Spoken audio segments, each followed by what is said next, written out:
Pirojektii addunyaa biraarraa fudhatameedha jedhamee fi ijaaramu kun dhaabbanni Corporation World Resources jedhamee waamamu addunyaa irratti bakka 4tti pirojektiiwwan akkasiitiin ijaaruu fi karoora qabadheeraa jedheera.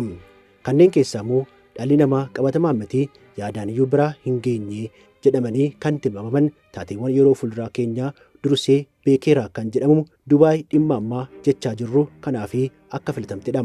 Dhaabbata kana namoota hundeessan keessaa tokko kan ta'e Michael Anderson ijaarsi kun hagam ulfaataa fi cimaadha jedhamee wayita gaafatametti gama ijaarsa injiinaringii fi diizaayiniitiin muun yookiin addees ijaaramuu kan danda'udha jechuun gonkumaa akka dhugoomu mirkaneessee himeera. Abbaan mirga kalaqaa Moon World Resort kan biraa fi dhaabbata kana hundeessan keessatti kan argamtu Saandiraa Jimaa'ootis gama isheetiin muun pirojektii sadarkaa diizaayinii ammarra gahe geessisuu fi waggoota 23 fudhateera.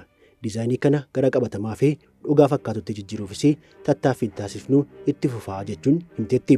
Yeroo ammaatti ijaarsa kanaa fi eeyyama kennuuf kan qophoofne immoo kutaalee addunyaa 4tti jechuunis kaaba Ameerikaa, Awurooppaa, giddu gala bahaa fi Eeshiyaa qofattidha. Kan Dubaay immoo kan jalqabaa jetteetti. Saandiraan pirojektii kana ilaalchisuun odeeffannoowwan hedduu kan qoodde yoo ta'u ibsa ishee asuma irratti dhaabne gara Dubaayitti deebina.